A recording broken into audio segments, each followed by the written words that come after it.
All right. Hello, everyone. Hello, Tuna Man. Hello, Craig. And I think at the beginning we had redefined apologetics. Hello, everyone, and welcome to our September 13th, the 2 days after 9/11 Day, or soon to be known as the 3 day after Charlie Kirk's shooting day. On the panel, I have with me Blarg, Neo, Stevo, our regulars. And Howdy. then, as promised, we have Orange Unit on as well, who, if some of you may remember, we had him on a couple weeks back, but he could not stay because duty called, where he had to go and save a life. And we were just, at the beginning, we were just talking about being like an EMT, or I think, Blarg, you were saying that you had some experience with that, or your father did. Can you talk about that? Both. My when I was a kid, my father used to be what was referred to at that in that era as a ambulance bearer. So essentially, what you call an EMT now, I suppose. Yes, he used to work at the ambulance station and drive. We used to sometimes stay there. He'd be on call at the ambulance, and we'd sometimes stay there as kids. The guy who ran the place lived upstairs, so there was someone around if Dad had to go out. But that was a thing he did for quite a number of years. I was also saying that yes, I'd done some first aid courses. We did one specially before heading over to Nepal. My wife and I, and we took some students of hers with us. We were somewhere in the vicinity of like 20 or 30 k's outside of Pokhara, which is the second largest city. And one of the girls managed to get herself a feed of peanuts, and that was an entertaining day. She wasn't actually. She'd never been confirmed with having a peanut allergy, but she confirmed it that day. She carried it because I'm pretty sure she did have it, and ended up needing 2 doses of EpiPen. So by the time we got to the hospital, she was wanting to jump out of the car and run along beside. So yay, adrenaline. Yeah, good stuff. That's good stuff. Fun fact, though, being an ambulance bearer is way better than being a bearer, especially when you're, sending out bears to little kids that insult people with bald heads.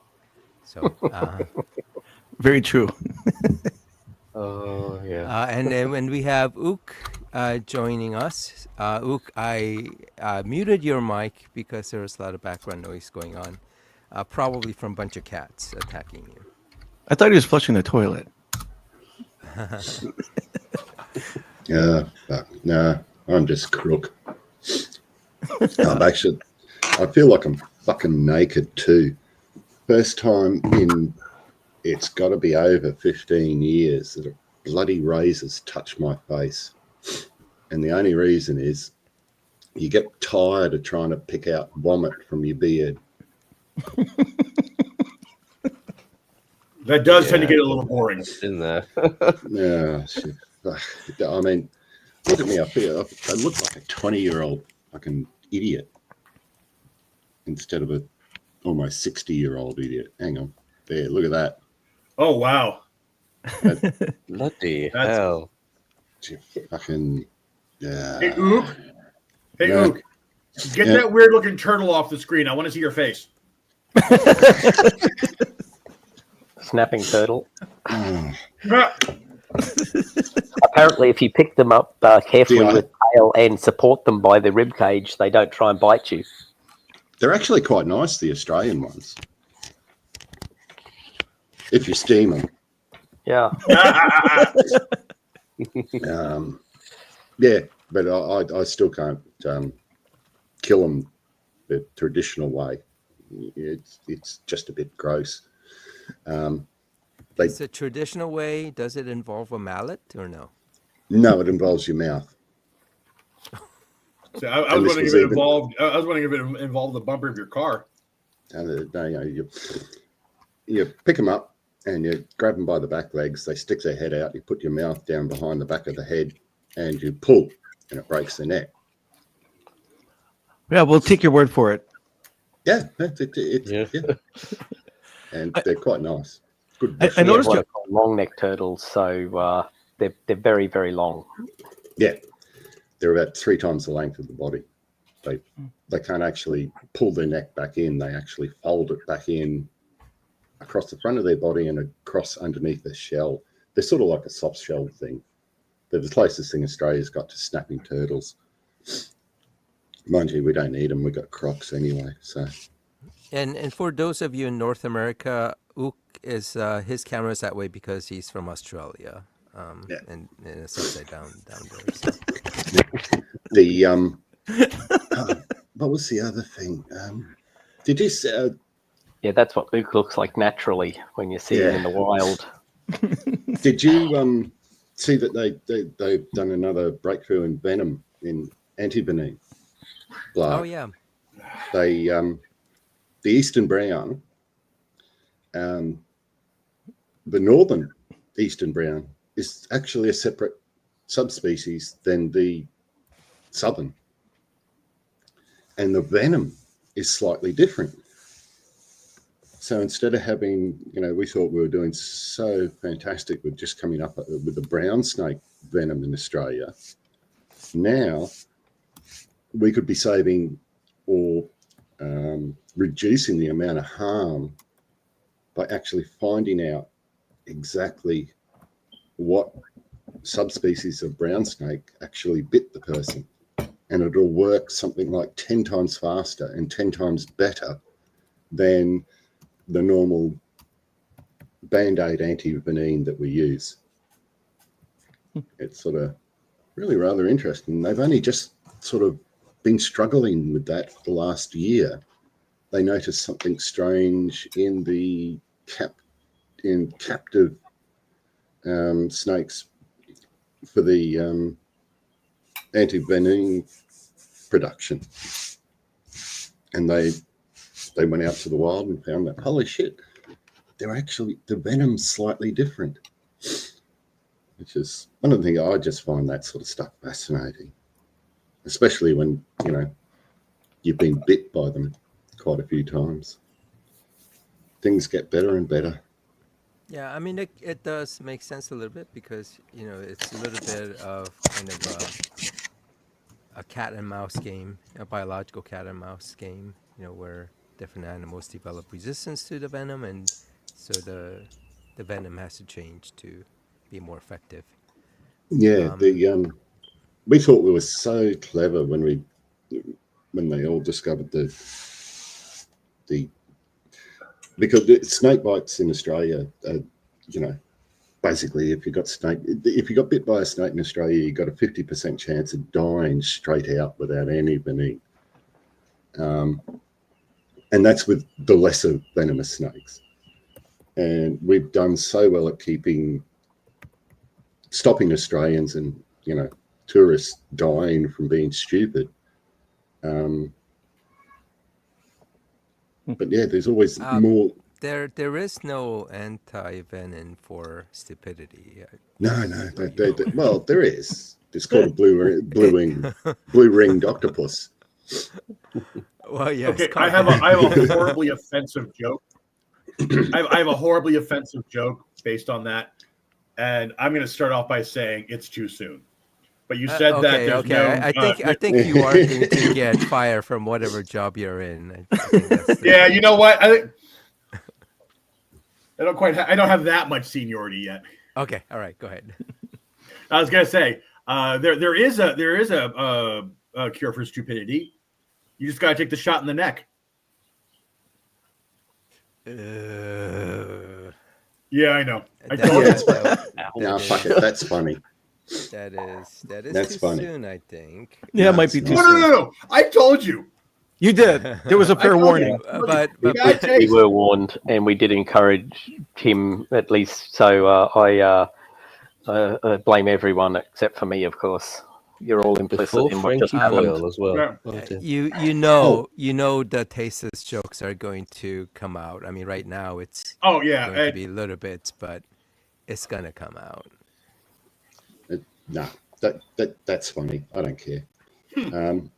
I has everyone. So, by the way, so the for people who I think you'll notice the title of this stream is Charlie Kirk. yeah. And what happens when someone who has said objectionable things get murdered. And I did want to talk about it, and we were scheduled to have Orange Unit, who... Oh, are you all right? See, that's karma, Ook. Yeah. But Orange Unit is our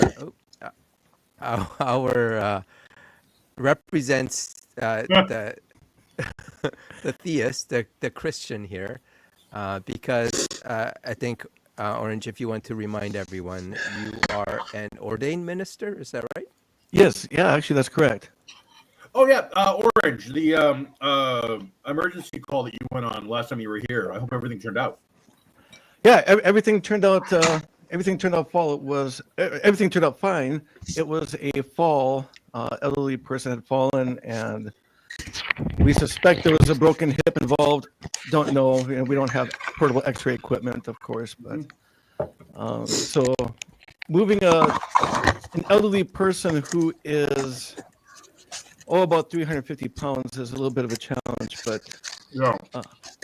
especially through kind of a windy corridor throughout the house that was quite unkempt, and so the worst part of it was the mosquitoes. We get outside and we're just bombarded. We're trying to get this person in the ambulance, load them up, and we're just getting bit alive. And of course, the lights attract the mosquitoes like crazy.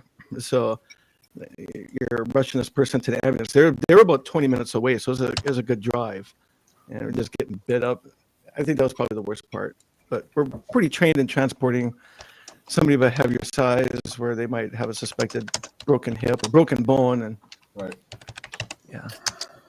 So, but, for elderly people, when they break a hip, that's a pretty serious, significant thing. So, Yeah, my dad fell last year and cracked 3 ribs. That was the first domino that led to his passing. So, great.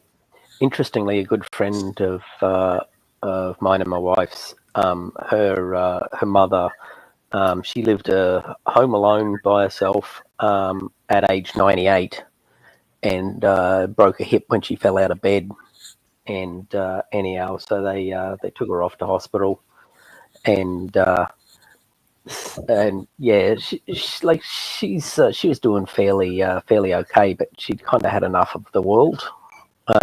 She wasn't in any sort of specific end of life sort of condition, but yeah, she just had enough, and so yeah, she'd asked the doctor if a broken hip is sufficient to allow her to make use of our elective dying laws, and the doctor's like, no, it isn't. She goes, well, in that case, maybe I'll have to have the surgery, and maybe I'll die on the table. Okay, so off she went, but yeah, she cruised through the surgery and woke up without any problem whatsoever, like she was a 20-year-old. And yeah, you just sort of don't expect it to go that way. She just never got her wish along the way. Ended up making it past the 100 before, yeah, a couple of months back, she finally passed away of other causes. But wow. yeah, in that case, the hip just didn't do the thing. Mm-hmm. So yeah, but it is usually so catastrophic for the oldies, isn't it? It is, yeah. Sometimes it's a death sentence. Yeah. They're active their whole life, then they break a hip, and now they got to go through surgery. Sometimes, not every old person can go through surgery. Sometimes they have other underlying health conditions that prevent that. So they just have to, Well, heal. that was Yeah, that was part of the reason that breaking a hip thing is some years ago. My wife and I spent a couple of months up at my auntie's place renovating her bathroom, completely pulling it apart and getting rid of the bathtub that she used to step in and out of, and then making it just a walk-in flat shower so that the whole bottom, so there's nothing to trip over on.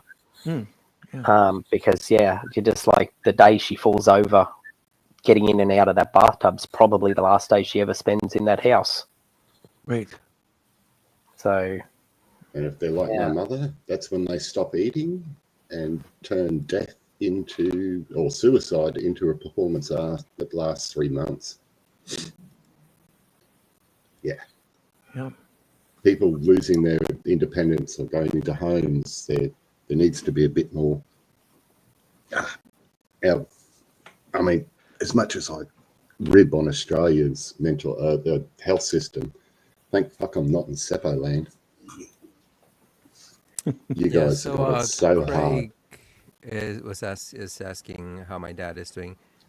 He's like perfectly fine. He looks perfectly fine, but then he'll just like start spewing his, dementia-fueled delusions, and it's hard to deal with that. But we're working on finding a nursing home for him. He doesn't want to go there, but I think once he settles in, he should, I think, be more comfortable, and he might enjoy things a lot more. So yeah, thank you for asking. We're just kind of going through all the things that are needed to get guardianship and getting the Medicaid, finding a place, etc. And it's just been a lot of I think stress for me, and my sister's just trying to manage that. So just multiply it by the millions of people that are going through that every day. So it's definitely not something unique to me. Apparently, as of this year, dementia has become the largest cause of death in Australia. It's the number one cause of death, above heart disease, cancer, all of that. And they were saying, I think they'd expect like 1 million people living with dementia by the middle of the century in Australia, which is that's a sizable chunk of effort, and I really hope we can find a cure before then. Well, hope the cure doesn't come from an mRNA technology, because apparently that's verboten for a lot of the right wing. But and by the way, so Orange, you're not really right wing, right? Despite being Christian, you seem fairly progressive. Yeah. Well, so I'm not registered to vote. I've never been registered to vote. I've never voted in my life. No, wait. Why? Well, mainly for religious reasons. So Jesus never voted. He never took sides in any political events. There's an account in the Bible where even the crowds, they saw him. Well, you know that's a fallacious thing to say, right? It's kind of like Jesus never drove a car. Well, if cars existed during that time. Did he drive a horse-drawn carriage? Was voting an option at the time? He would have been stealing a car thief, because he's a horse donkey thief. All right. Well, I mean, I know that Shakers have, kind of their rationale for not being involved in politics and including voting. So I thought maybe that's where you were going to go. Okay. Yeah. So I and my family, we don't vote. And so there is Jesus' actions, which I was pointing out, and you found fault with that, and that's okay. I respect that. Then there's also what he said, where he had pointed out, he said, "My kingdom is no part of this world." Interesting thought in Daniel 2:44 points out that God. By the way, when you vote, don't vote for Democrats, but it's okay right. if you vote for yes, it's okay if you vote for Democrats, though. So it's kind of interesting though, because from an objective standpoint, I see the whole world scene, and I see what's going on. I see the Democrats are the party of murder. I see that they are. Elon even said that. I had been saying that. But they're not demons, though. By the way, they are not demons. No, but okay, good. But you look at some of their ideologies, and it's so contrary to what the Bible says. They're generally, not all of them, but a lot of them are pro-abortion, and so we don't think that, as we study the Bible, we don't think that that's anything that God would approve of. The killing of an unborn baby. By the way, you were going against another preacher on X. Oh yes, that was fun. Repent preacher. And what's really weird is that this guy doesn't agree with what you said, so doesn't think you're a Christian minister, and he thinks you're lying because he doesn't agree with you, right? So that's kind of like what redefine apologetics, and also in a way, I think the argument that you're trying to get at, where because someone believes a different policy, for example, on choice, that they're somehow wrong or not lying, right? Or you're invalid, which is kind of what Repent Preacher was trying to apply to you. But you wouldn't do that, right? Well, that was a really weird interaction. He was calling me, what was it, a fake atheist. I'm like, what's a fake atheist? You either believe in God and you tell people you do, or you don't, and you tell people you don't. I mean, what's a fake atheist? There's fake Christians. By the way, people... it's hard to show the thread because as you notice, right? So he says, I exposed him as fraud with 2 words, and so when I go there, like in the thread, his comments don't show up. Yeah, right. It's so weird, right? And it's not like either of us has blocked him. I haven't blocked him, but no, I haven't. It should either. still show up. But his comments show up as unavailable, but it's actually it's there. So it's really weird. I mean, seems to be something strange with his account, but you were trying to get him to actually engage you and have a debate, and then he like you actually invited him, I think, onto this stream, and it was kind of funny. He was just making up excuses, and he claimed that you're the one who's running, and what's funny is like I get that all the time, whenever. Yeah, that sounds like Flowboy. Yeah, never seen that before. Yeah, someone else was just kind of defending, I guess, our position that, he's just running, but he just says everyone else is running, and not the one who runs away from showing up on this live stream. In fact, I don't know. Maybe Redefine Apologetics is this guy, Repent Preacher. Probably not. But yeah, this is the run fake atheist coward thing. Yeah. Oh no, actually it was directed at this other guy. I didn't read some of that just because it wasn't showing up. But in this case, he called you a coward for being afraid to debate him here and now, because he, like a lot of people, think that Twitter tweets are what debates are. And for one, I've never seen a presidential tweet debate, so I'm not sure where this guy's coming from. And the other excuse that they give is that, why would I waste my Saturday night making you money? What's in it for me? I've seen that from Flojo as well. Yeah. They're making me money. So I did say that if he does show from your up, millions of followers. I promised to give him all the money I make from my experience. So funny. Because Orange, like specifically pointed out, the number of followers I have doesn't let me monetize this, and it would have been very easy to find that out. So, but yeah, so I didn't see him respond to this, but I didn't. Yeah, I get a feeling, and so this is where, when I get into these situations where they essentially make excuses to run, I know that it's not worth it to actually have them come on. Because once they come on, they really won't be able to make it any real argument or have an actual discussion. So it's not it's not something, some loss on our side not having someone like that. But Yeah. I do enjoy having someone like you, and we've had people like you where you and I obviously don't agree, but you are willing to engage, right? You're willing to respond to the questions, respond to the arguments. So Oh yeah. definitely kudos to you Well, thank for, you. especially for coming back on as well. Oh yeah. I Well, just thanks wanted for to having make me on. one comment that with reference to not being able to see everything. In the thread, we've got a curious, in the live chat, we've got a curious thing like that going on.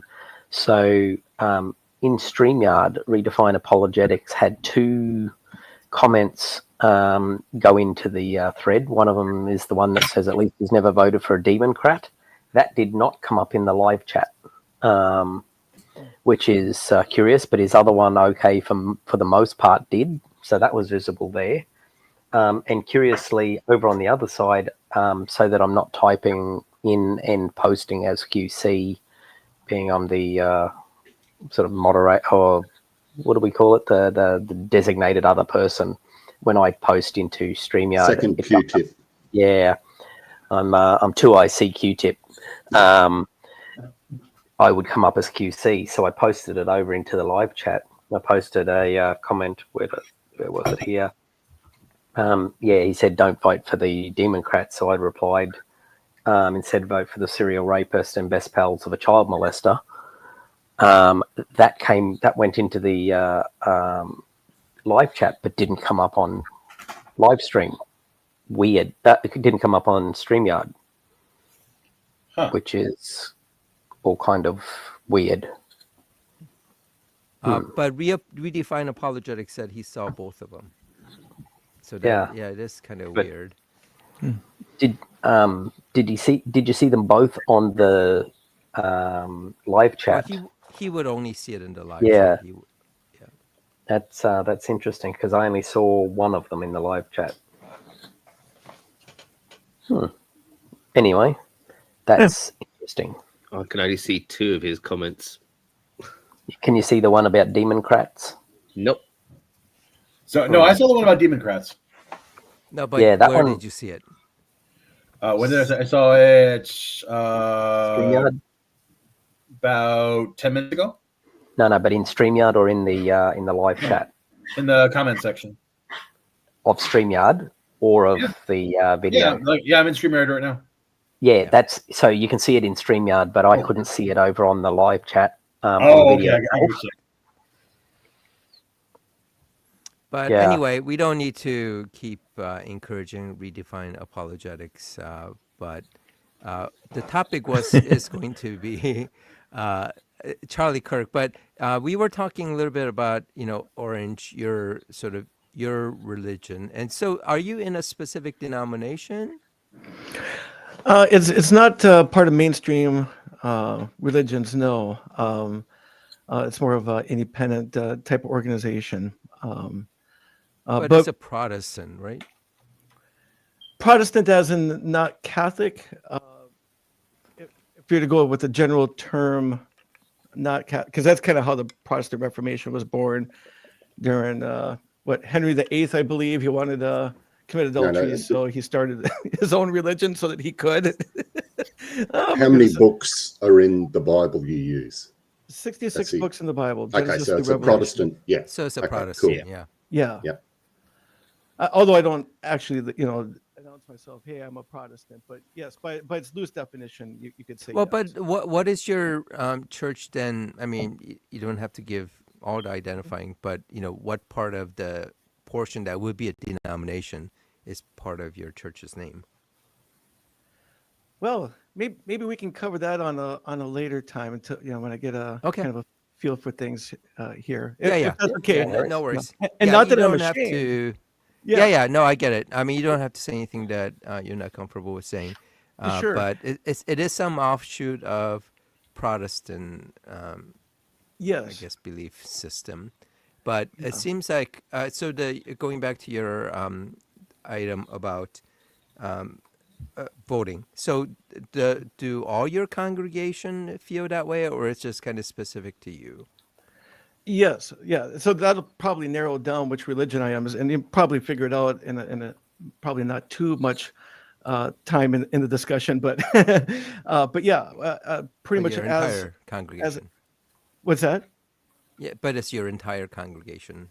That is share correct. That view. Yeah, we don't feel that we feel that voting for man's government is putting misplaced trust in man, because no matter who you vote for, it's going to be the wrong answer. And I love Trump. I'm going to tell you right now, I love him. I've always loved him, long before he even ran for president. I watch him every episode of The Apprentice. I just thought he was an amazing guy. He is not without his flaws. I mean, he's a multi-billionaire out of Manhattan. So, I mean, yeah, he's going to live how a multi-billionaire out of Manhattan lives, so he's not without his flaws and criticism. So that covers a lot, right? A multi-billionaire in Manhattan could be quite a bit, right? Yes. It's supporting abortion, as well as being close friends with someone who is a known sex trafficker, right?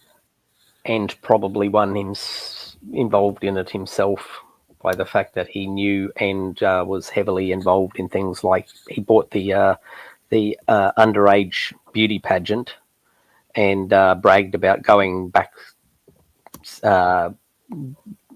set to have a look in the girls getting changed. So you're like, I think some of that could be true. I think some of it's exaggerated. I don't know.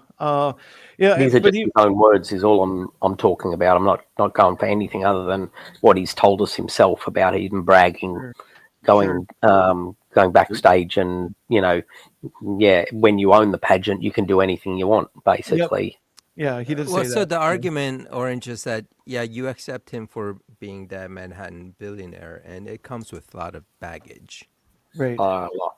Yeah, quite a bit. But I think it's important that we look at a person who they are now, not a person who they were. And a lot of people could argue, well, if he was this way, he still could be that way. I don't know. I don't know his personal life. I just know. I know I want to care for my family, feed them, and those are the types of issues I think most Americans are concerned with. Is the economy? Are we going to be safe? Are we going to end up in a war with North Korea or whatever? I mean, we want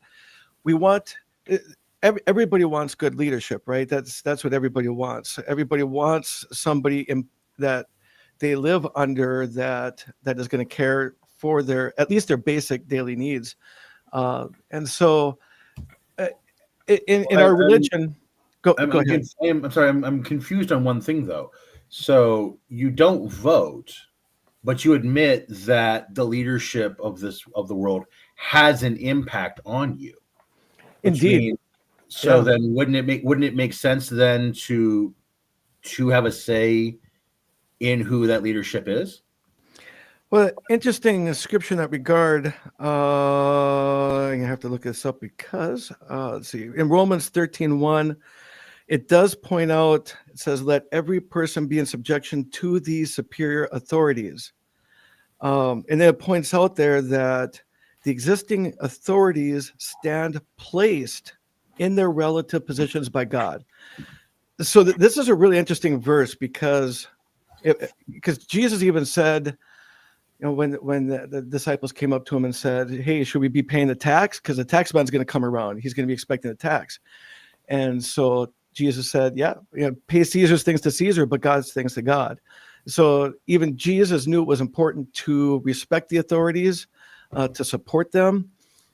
But nowhere do we read anything about voting for it or taking sides, becoming politically intertwined with any particular side, because ultimately, when we go back to the Lord's Prayer, and even atheists know the Lord's Prayer, right? Our Father who art in heaven. I'm familiar with all of that. I also don't know anywhere in the Bible where it talks about vaccines. Are you an anti-vaxxer? No, that's a loaded question, and this has nothing to do with religious views because. You're saying that your worldviews are directly informed by the Bible. You don't vote because of the Bible. Your political and social views are based on the Bible. I don't know anywhere where Jesus says that we need to take vaccines, so that would lead me to believe that you're an anti-vaxxer. Do I have a misunderstanding of your position? Well, if vaccines existed during that time and Jesus said, yeah, you're speculating on a hypothetical. We're talking about what's actually in the Bible. According to you, it's not in the Bible, so therefore you don't do it. Vaccines aren't in the Bible, so you don't endorse them. Well, the Bible doesn't give laws for every situation, right? Otherwise, it would. Sometimes you follow the Bible and sometimes you don't. No. Well, I may try to follow the Bible as best as I can. How do you try to follow a Bible? You either do or you don't. I try. Well, I mean, nobody's perfect. Nobody's so perfect. I think in this regard, it just comes down to, okay, Orange, are you an anti-vaxxer or not? Yeah, it's a yes or no question. I did take the COVID vaccine and 2 booster shots, but then when where did Jesus say you should take the vaccine? Oh, where did he say you shouldn't? Okay, so that's fine. So that's no. I'm pushing back because nowhere does it say you should or shouldn't vote, but you don't vote. Nowhere does it say you should or shouldn't take the vaccine, but you did take the vaccine. So it kind of sounds like you're picking and choosing. No, because Jesus didn't say either way on it, did it? So now there are certain matters that are so you're making the decision. So you're making the determination on God's will. Oh no, well, not God. So let's try not to strawman. So no, I love Orange, it. I love it. Let's do it. I don't think it's fair to strawman. But Orange, okay I think it really comes down to, if you keep on kind of evading the question. You took the vaccine, but I think that's probably because as an EMT, you probably have to, right? Because you're exposing yourself to a lot of other people. No, I took the original vaccine and 2 boosters, but I have not taken any since, nor will I ever. I'll take the shingles vaccine because I'm of that age where people of my age are supposed to take the shingles vaccine. So, I mean, there are certain vaccines that are beneficial, and this is just a personal decision that I would not take the COVID vaccine any further. And it's just because of what a lot is coming out of the medical field. But that's not a religious decision. It's not a religious decision whatsoever. How do you determine when to make a religious decision and when to not make a religious decision? Well, there are certain principles and laws that are in the Bible that are specific, right? There are certain things that God doesn't. Here's a cool thing about God: like He doesn't give us a list of. He doesn't say it's okay to listen to ABBA, but don't listen to AC/DC, right? He doesn't give us that. Well, some people would say I love both listen of to them. AC/DC. Wait. Because it's the devil's music. So it's left your own subjective understanding of the scripture? No, but there are principles in the Bible that help us make wise decisions, right? So there are scriptures that talk about fornication, adultery, immorality. So if there's music that comes out that glorifies it, then it makes sense from a biblical standpoint that we would not engage. We're not talking about music right now. We're talking about your decisions on how to pick and choose when to drive a car, when to take a vaccine, and when not to vote. Correct. So I'm just using that as an example, right? Maybe it's not the best one. I'm not necessarily the best at illustrations, but the fact is that the Bible gives us principles. My understanding is that you're the spiritual leader of a congregation, but you're not great at illustrating your point. No, I am a minister in a congregation, but I'm not the only minister in a congregation. But you do yourself as a spiritual leader. No, so a minister is one who ministers. Okay, so this is really cool because a lot of religions, like their leaders are leaders. They lord their authority over the people, right? In the religion I belong to, it's the opposite. A minister is the opposite. So Jesus washed the feet of his disciples. He was ministering to them. So a minister is a lower grade than the congregation itself. It's someone. Well, come on. I mean, the thing is, you would consider Jesus to be a leader of his congregation, the shepherd, if you will. So, him being a minister is still, I mean, you can say it's like a humble servant leader and all that stuff, but, you are still leading that congregation, even if you don't want to say that you are the leader. Well, I definitely don't look at it that way, nor would anybody in the congregation look at it that way. In our religion, we don't have a leader. Various people are ordained ministers in the congregation itself. So I do give Sunday sermons in front of everybody, half-hour public sermon, but I'm not the only one. So it's on a rotational basis. No. I mean, being a leader doesn't mean that you are the dictator or the only leader. Being a leader, you could have multiple different leaders in a corporation. You have many different leaders. You don't have just a CEO or just a COO or any of that. So, Well, we're not just leaders. to say that. No, So but I mean, you are leading your congregation. I don't understand why that's kind of an issue for you to admit. well, there's nothing to admit or deny here. So a leader is somebody who's in control of the congregational affairs, and It that doesn't is have to be. No, I well, mean, it could. I mean, you could have a lay leader who takes care of, let's say, just paying the rent on the building. But they have an extra set of responsibilities that the rest of the majority of the lay congregation may not. so if somebody has a problem, may they come to me with their issue and seek some spiritual guidance? Yes. Are they going to look to me as a leader to tell them what to do? No, because I'm not going to. So I'm going to use this as an example Yeah, here. I mean, so I think this goes to the whole straw man thing. You're kind of straw manning the definition of leader and saying that that's not what you are. You have an authority, an extra authority within the church that is more than majority of them. You're not the only authority, True. and there may be people who have higher authority than you, and of course you would say that the highest authority is God. But you still are in a position of authority. I mean, you call yourself a minister, right? Right. That's a position of authority. So a minister should not be considering it in that way, even though maybe on the underlying surface of it would appear that way. Do I have responsibilities within the congregation? Yes, and a lot of them. I mean, I deal with a lot of responsibilities. Most of them are behind the scenes. Some of them are in public view, but in terms of, Jesus never told his disciples to be leaders, right? He told them to make disciples. So they were disciples who So were. he doesn't tell them to go become fishers of men? Become fishers of men. Absolutely. That's very That's important. not a leader? The fishing, and that's evangelizing. So I mean, a lot of people evangelize, Which is not leading people to Christ, of course. it doesn't mean that they're leaders if they're out evangelizing or proselytizing, whatever religion they're. The point of that is not to lead people to Christ. Sure. Okay, so I will concede that. That's actually a really good point. I like that. In terms of evangelizing, by its definition, it is to lead people to Christ. So by that, Well, that's leadership. That's a leader. I love it. Okay, I like it. But you just said that they weren't. So I'm confused. Well, I don't consider myself a leader, so you don't lead people to Christ. well, I do evangelizing, and so by your definition there, which I like that, I think it's fitting, I think it's appropriate. Evangelizing is to lead people to Christ. So in that respect, could I be considered a leader? Yes. But you don't consider yourself a leader. I don't consider myself a leader, no. But I'm confused. I mean, the inherent nature of your act is to lead.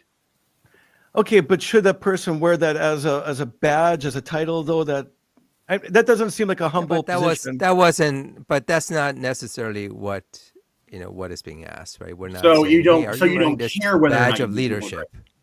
You don't care whether or not you lead people to Christ. Oh, I do. I care very much. I wouldn't be here if I didn't. Wait. So now, I'm getting really confused about your definition and the application of that definition. So you're a leader, but you're not a leader. You care, but you don't care. People should go to Christ, but maybe they don't. Like, pick a lane. Okay, so let's break that down a little bit. So I hear a lot of things breaking down right now. Well, in terms of leading people to Christ, is that what my objective or what I try to do is? Yes. So in that context, could I be considered a leader? Yes. Now, when I'm standing there in front of the entire congregation, you consider yourself a leader. I do not consider myself a leader. Even when I'm standing in front of the entire congregation and we're considering the scriptures together, we're doing just that. We're considering the scriptures together as a congregation. Now, right. So What's the point of you going up there? Jesus is the leader of the congregations. That's very explicit in the Bible. So anyone has Jesus ever turned up for Bible scripture? Well, he says where two or more gathered. No, I don't give a fuck. I don't give a fuck what your interpretation of the Bible is until you can actually prove that Jesus said anything, and you can't. That's the whole thing here, Orange. Sure. That's what faith. No, fuck faith. Faith is the excuse people have for no evidence. It's quite simple. You either have evidence, you can prove factually that your position is correct. Well, you can't. And I'm afraid all the wishy-washy bullshit that you've gone on with and is bollocks. You sound scared. No, fuck off. You sound scared. Hold on. Well, if I stood here and said, "I'm a leader. Look at me. I'm such an important guy. I'm a leader of the fuck off. congregation." He didn't mean it that way. So Orange. Everybody, let's take a second. Okay. Yeah. Hold on. on. So Orange. So that's what you want me to be, though, right? No. I mean, I think I'm a where leader. you want to take a specific definition of a leader and deny it, and whereas you do admit other definitions of leader, like leading people to Christ, you are willing to take. You just don't want to. It seems like what you don't want to do is you don't want us to think that somehow that leadership is kind of a vanity type of leadership. But the definition, as I kept on saying, the definition of leadership can be quite varied.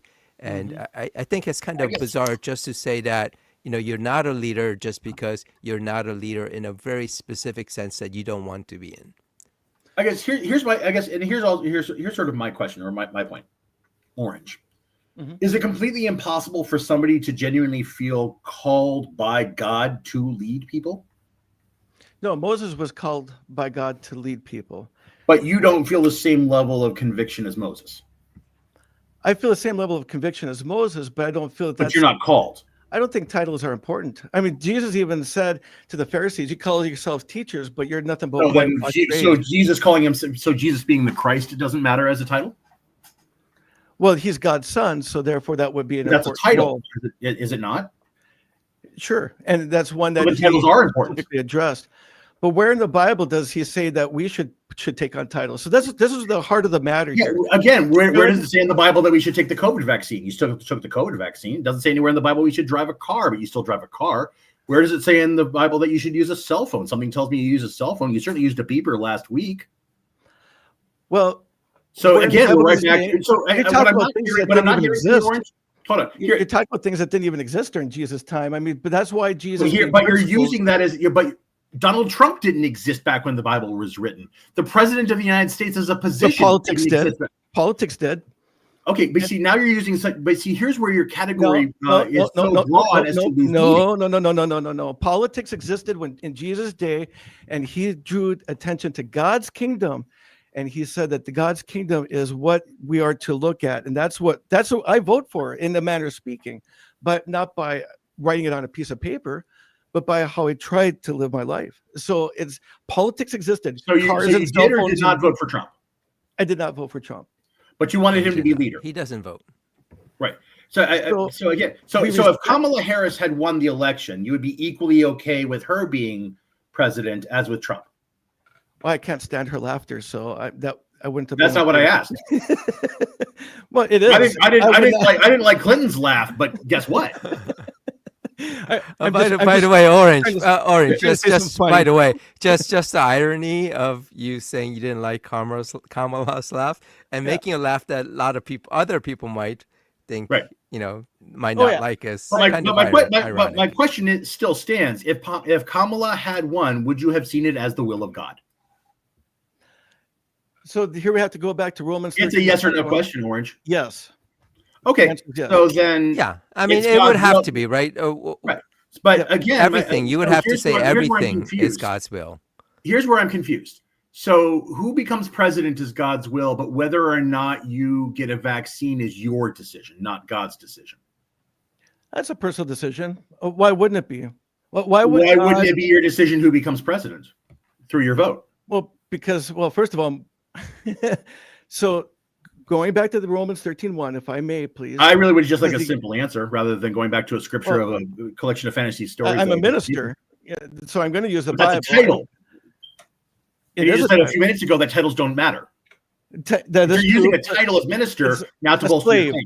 Well, a minister, again, ministers to people. You have to understand. See, your conception of a minister is skewed because of all kinds of religions that use it. You use the term as a title. All I'm doing is pointing out that you said that titles don't matter. Well, they So don't.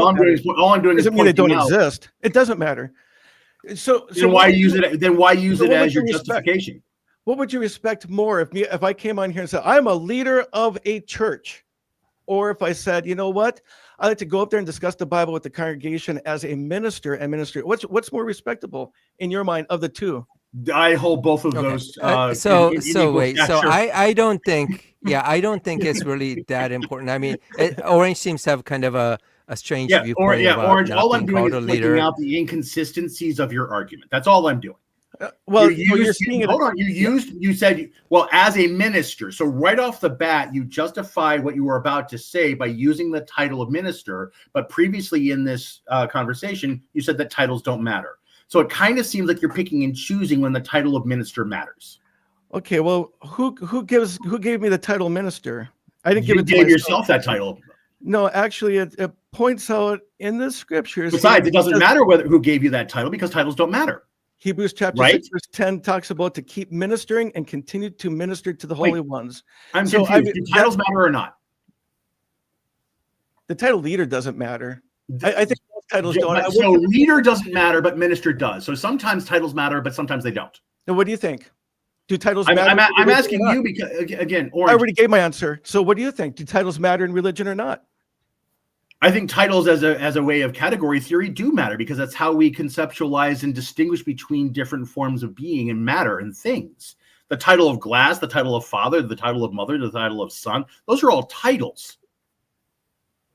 You're trying to pick and choose when the word matters, and when it doesn't, and when it bolsters your argument, you say that it doesn't matter. But when you want to use it as justification for what you're about to say, the title of minister does. So in this very conversation, hold on, I'm still answering your question, Orange. So sometimes minister doesn't matter to you, but sometimes it does. And we've heard you use that justification, both of those justifications in this very conversation. I'm just asking you to matters.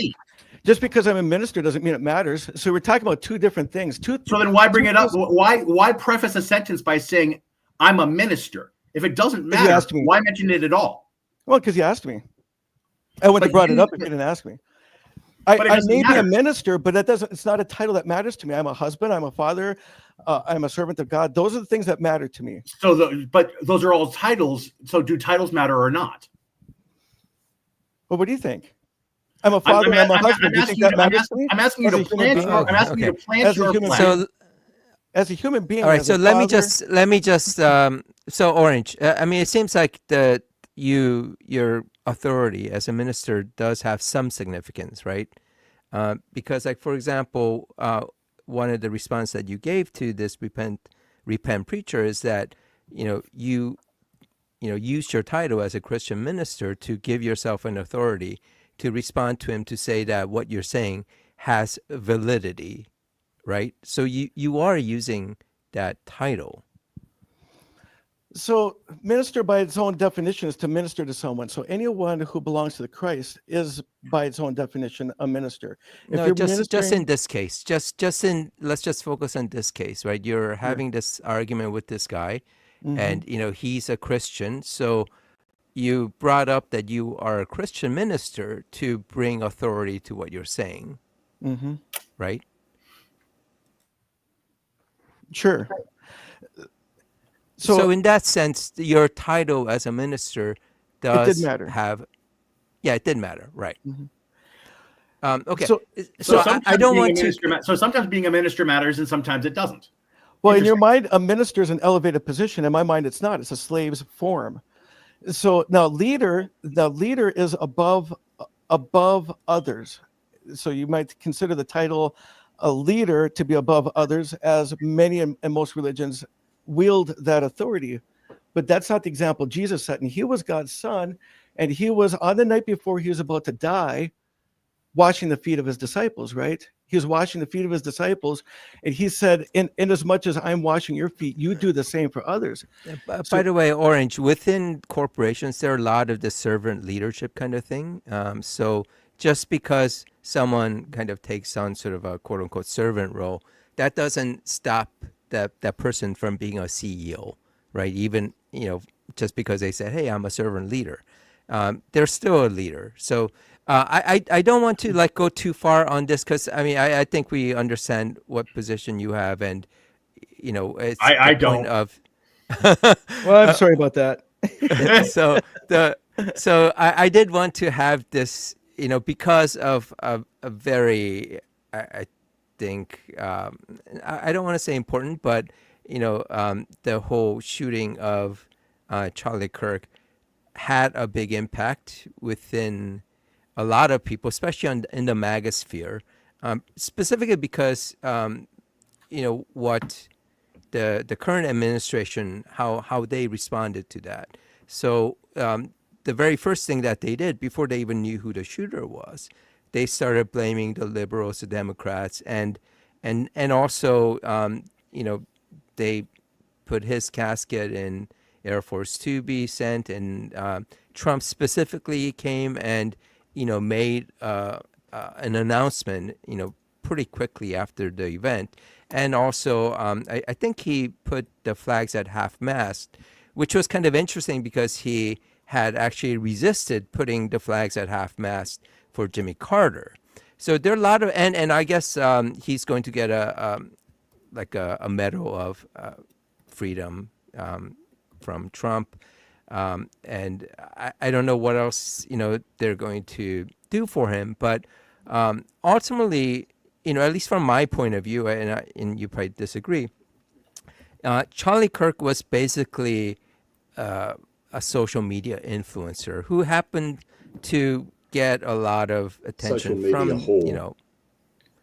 or however, but he was just getting attention by saying a lot of incendiary things. So let me play a sort of montage of what he said. Pilot, I'm going to be like, boy, I hope he's qualified.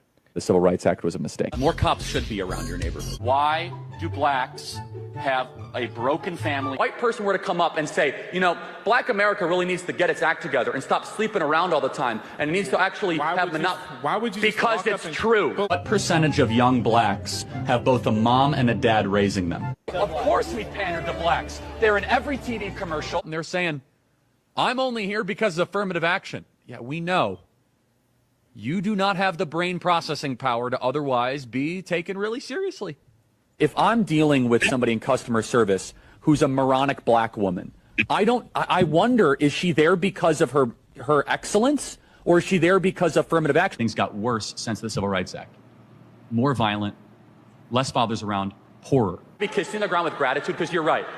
You are not in Africa, and you should be thankful you're not in Africa. Certain skin color now gets their own summertime celebration. It's now become a racial complaining day.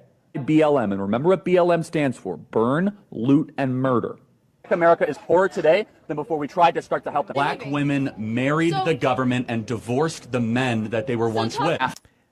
This goes on for, a few more minutes after that. I don't want to necessarily show all that, but I mean, it's clear what his views on black people are.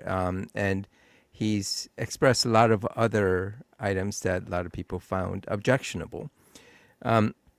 Now, having said that, regardless of how horrible people are or the kind of horrible things that they may have even done, so let's say that even if someone who was a notorious sex trafficker, they should not be just, killed in public by just someone who took the law in their own hands, or just not even that, had a disagreement with him or had a beef with him to just do that, right? This is a country of law and order.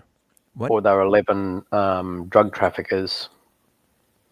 Or if you, or just to call, be labeled as a drug trafficker and being blown out of international waters without any trial or due process, those kind of things, right?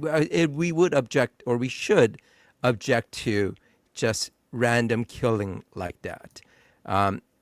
So, the people who celebrate or, think it's great that he got shot and killed in front of his family, I vehemently disagree with them. It's completely, and not just about being distasteful, but not showing any empathy to the kind of suffering that people might have from his loved ones. So I completely object to that. But I don't think that erases all the negative, horrible things that he said and done, and things like against the trans people, or against a whole bunch of different minorities, and people who are vulnerable, who have been hurt by the kind of ideas that he had propagated. So even if he's not directly causing it, there are a lot of other people who've heard what he said. It reinforced their existing, bigotry, and, continue to have them, feel or have those kind of things that eventually lead to actions that, could lead to someone being, violent.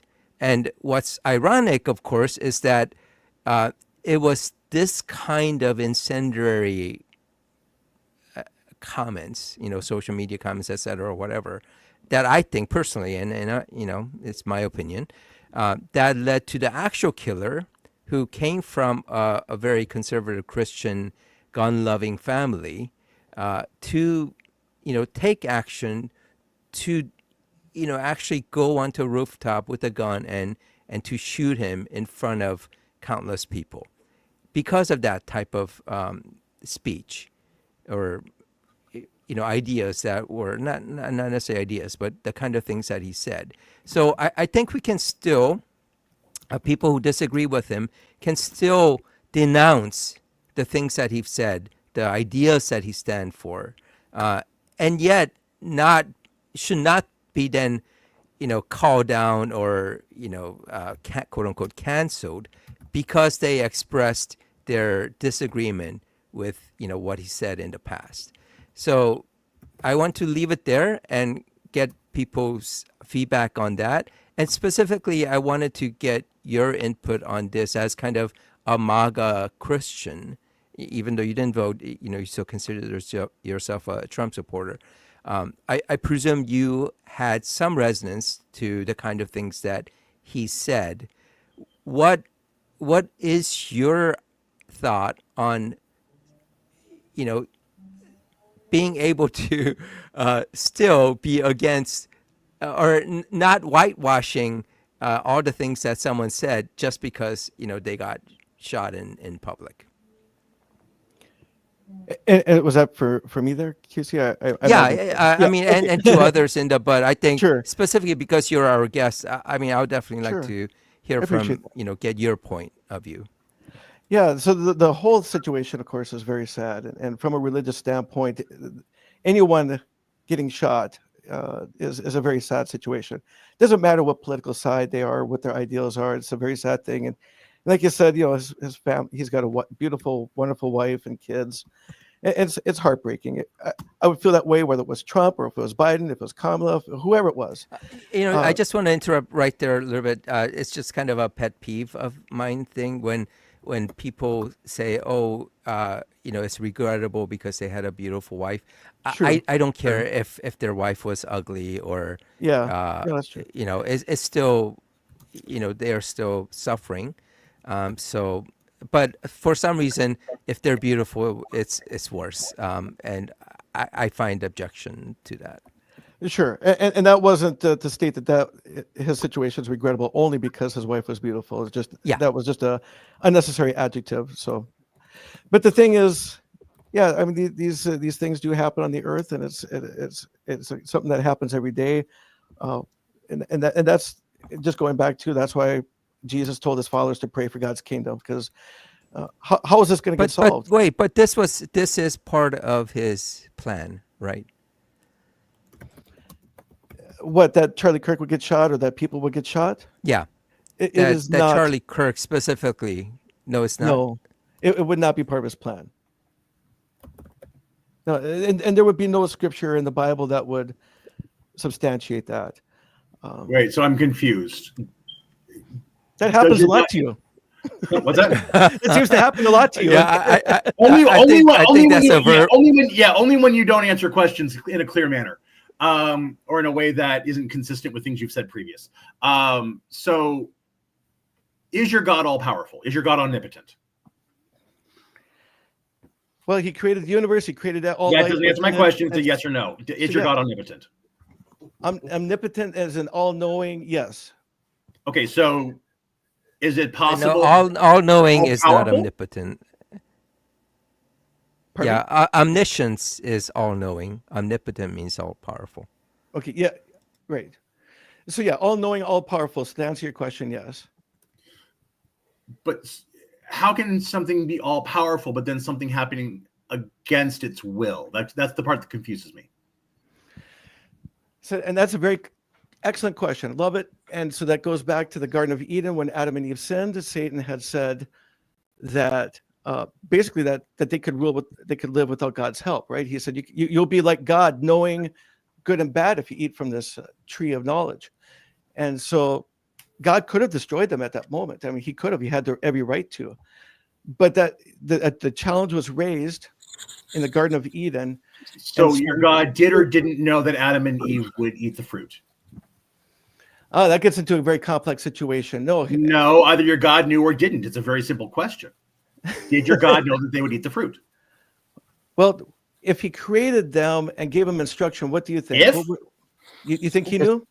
I'm curious what your opinion is. But isn't that what omniscience means? That Omniscient he would mean know. you know everything. You're all knowing. There's nothing you can't know. So either your God knew or didn't. So if your God knew, then he created an attractive nuisance, setting them up to fail, or didn't know and therefore isn't omniscient. Which is it? So does omniscient in your mind include all past and future events? That's my question to you. Because my understanding of the word all is that there are no exceptions. That's what the word all means. If you have a different understanding of the word all, please tell us. Well, I wouldn't consider that God would create Adam and Eve. A loving God would create a person that he would know would sin and then give birth to children. So then your God didn't know. Something can happen that your God doesn't know. That would be correct. I mean, omniscient. So then your God isn't all-knowing. So all-knowing doesn't necessarily mean that he would know all future events either, or that he might not. But choose So to then look you have, at. the thing is, you have a different understanding of the word all than I do. Yeah, it seems like it's kind of more of a limited knowledge. So you're saying he would know all present, whatever present is at the time. He would know all knowledge at that present time, right? That would be correct. But then we also read about prophecies in the Bible. So let me dispute So God does know the future, but maybe not all the future. Is So that kind of? So he can choose to pick and choose, right? So. Wait, why? So this is where, like, okay, go ahead. Sorry. You need to know everything, literally everything in the future in order to be able to choose from the things that you want to know in the future. Those two are not logically compatible, unless you're saying that God knows all of the future and then he chooses to forget some parts of it so that way he can not know those parts. It doesn't make any sense at all. But more important than that, I want to just go back to a question about the setup of the Garden of Eden in the first place. So you read the little bit of scripture about now he'll be like us, knowing good from evil. Is disobeying God evil? Is it evil or bad or whatever, whichever way you want to put it? Is it wrong to disobey God? Well, it would be wrong to break. Yes, I mean, I would say, well, everybody sins. Everybody sins every day. I sin. It doesn't matter who you are. No. It's not about sort of sinning, but it's wrong to know, wrong to disobey what God tells you to do. That should be a fairly straightforward question, isn't it? Yeah, I think it's a simple yes on that. Yeah. As would any Christian say that, So, can you just do that piece of scripture again about that you talked about with the they'll be like us, knowing good from evil? The specific of that. So that and those were Satan's words to Adam and Eve, or to Eve rather. No. They were hold on. You just said serpent. Where does it say Satan? Well, Satan took the serpent's form in the Garden. Where does it say that? It doesn't. Yeah, chapter and verse on that one. That's an interpretation that people add later on, but it's not in the Bible itself. But Well, let me. Wait, so hold on. in Revelation, Wait, in the hold on. book of Revelation, Where in Genesis does it say that the serpent was Satan? it doesn't. We see the answer in Revelation where Satan is called the serpent. So that's where we make that connection. But that Right, serpent is but- really the Leviathan that it's referring to, not to the serpent in the Garden of Eden. So I'll read the verse that I was wanting you to talk about. And it wasn't Satan saying anything; it's the words of God. So it says, it's Genesis 3:22. Then the Lord said, "See, humans have become like one of us, knowing good and evil, and now they might reach out their hand and take also from the tree of life and eat and live forever." So it is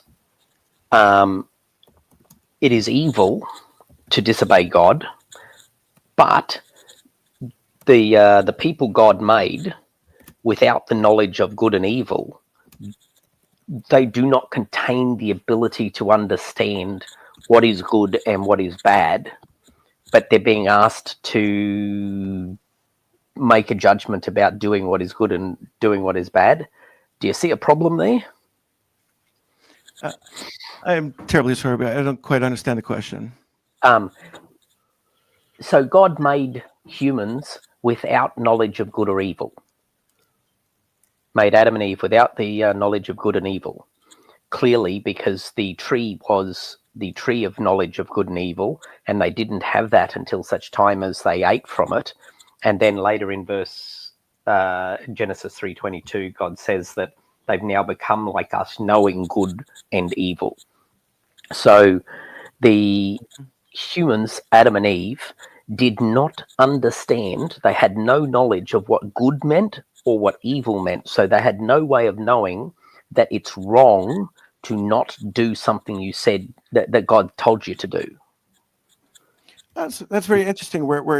I love that view. That's very fascinating because up to that point, other way to view it. up until the sin, evil did not exist, right? So there wasn't that contrast.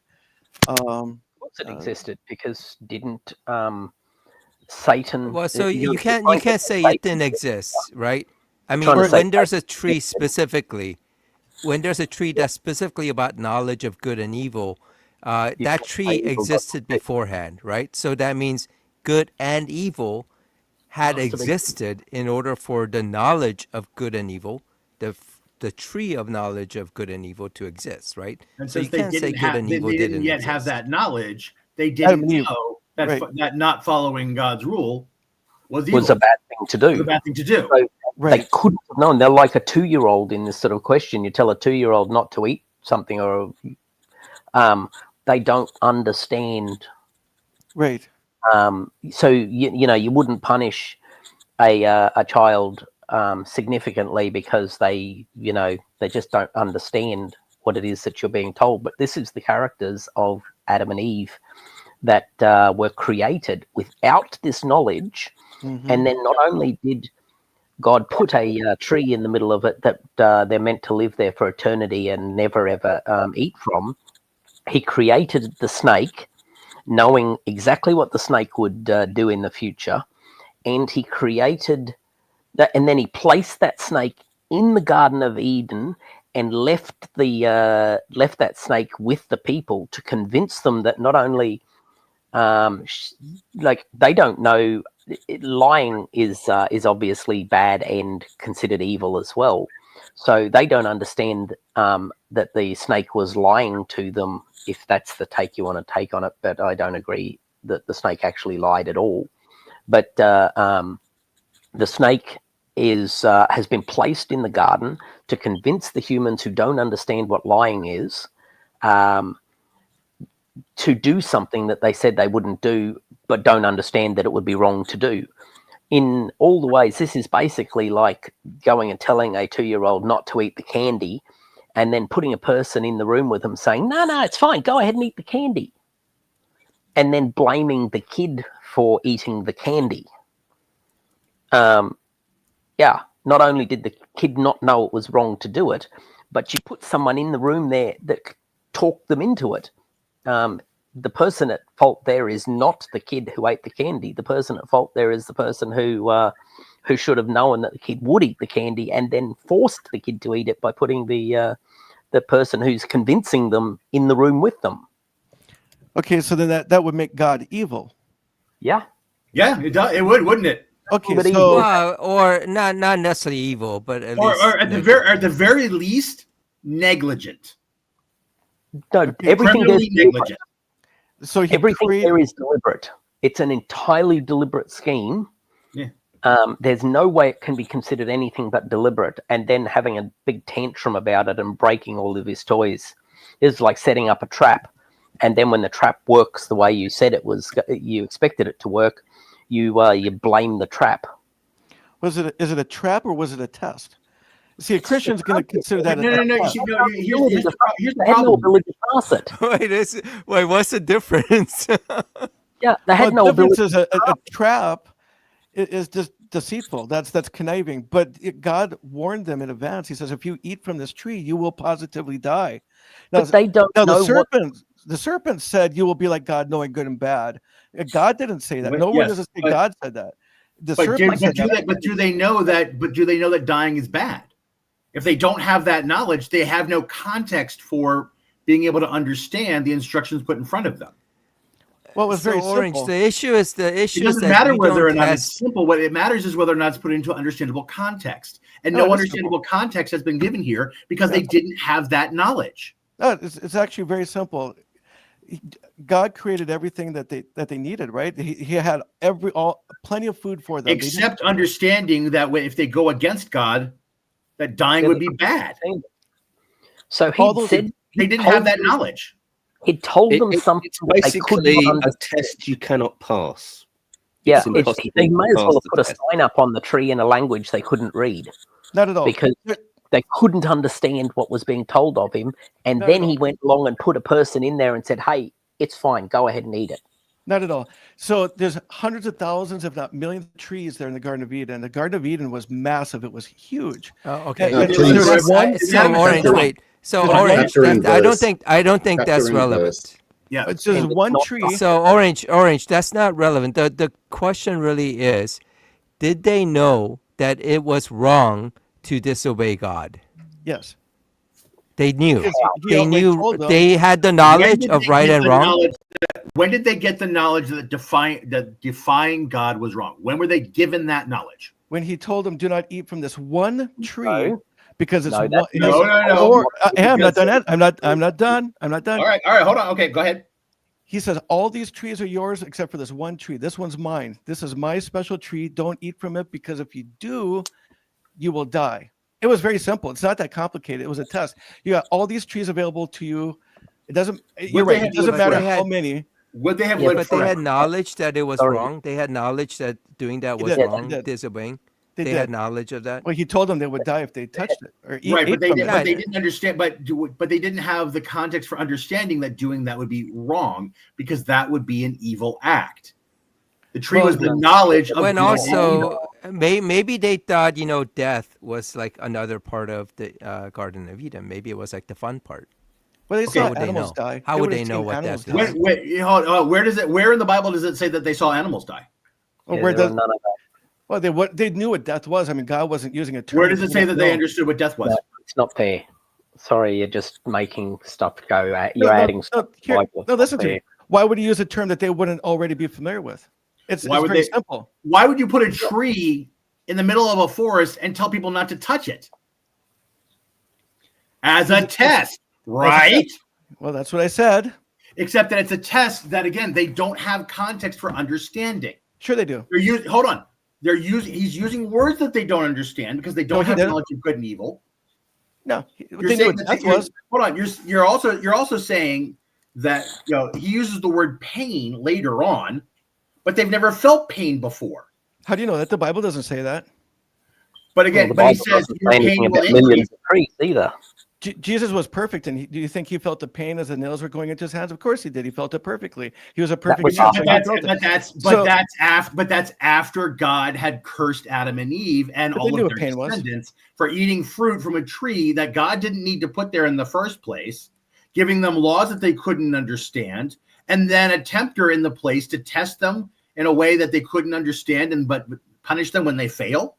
Well, it's a lot to unwrap there because there's a lot of inaccuracies in that. God didn't put a serpent there to test them. It doesn't. Nowhere in the Bible does it say God put the serpent there to. It doesn't say he didn't either. No, there's no other way for it to have got there. Did it just materialize itself into the thing? Who made the serpent in the first place? God had to have made it. No, not at all. Can I just pop in there? Sorry, Orange, you said that Adam and Eve knew pain before the fall. Apart from the whole Adam and Eve thing is just a fucking Jewish creation myth. Can you please give chapter and verse, since you love the Bible so much, that states Adam and Eve knew pain before the fall? Because I think you'll find that you are absolutely fucking wrong there and can't do it. So please just justify that one thing biblically. Chapter and verse, please. The fact that God used the word when addressing their sentence, when after they sinned, he said, in the sweat of your face. That's an assumption. Sorry. No, he said it. No, he said it. It's not an assumption at all. You're assuming an understanding that's not backed up by the Bible. That's making an assumption. Not at all. Chapter and verse. If I say to you that if you touch my Rubik's Cube, you'll Cuisinart, you don't know what the word Cuisinart means in this context, do you? I don't.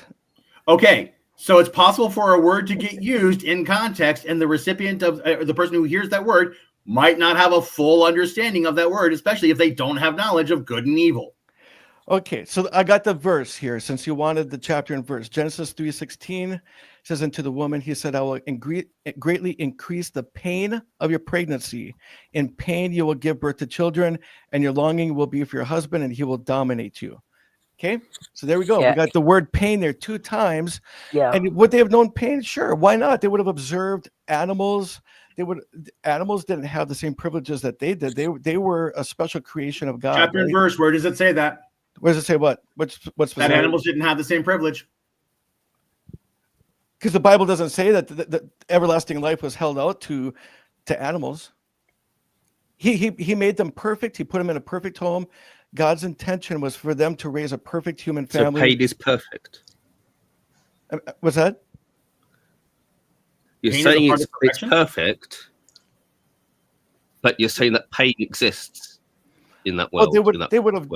I think it's reasonable to conclude that they would have known what pain is. I mean, it's a dumb thing to get hung up on. Ultimately, I don't think it is reasonable to because God used the word twice to them. So I mean, to say that why would they know what it means? They wouldn't have, even as perfect people, they could stub their toe and be like, "Ouch." Yeah, but that's not a perfect world. We're right back to making assumptions, and we're right back to Cuisinart. Just because a word is used doesn't mean that they understand it. I can use the word pain to a 2-year-old, doesn't mean that they understand it. Even if they've felt pain, it doesn't mean that they know how to connect the word pain to the sensation of pain. So why would God use it? You're making a lot of assumptions here. Why would God say it then? Why would he say pain twice in one sentence if they didn't know what it was? I mean, why would he do that? Why create a serpent to test? Orange. I mean, the thing is, like, a lot of people, a lot of Christians do say that before the fall, everything was perfect, that, and meaning that there's no death, no pain, etc. So when it's perfect, it was the case. But what you gave, the verse that you gave, was after the fall, right? So you could say that, after the fall, God introduced pain, and God introduced death, and God introduced all the bad things because obviously not his fault, but because of the fall, he, those things magically came to exist. So now that he can talk about pain, but prior to that, they may not have known what pain or death was. There is actually a simple answer to your question too, Orange, about why would, your example of using the word without them understanding it. Back in Genesis 2:9, hang on, is that the right one? I might have lost it. Oh, no, sorry, a little bit further on, 2:17. But of the tree of knowledge of good and evil you shall not eat.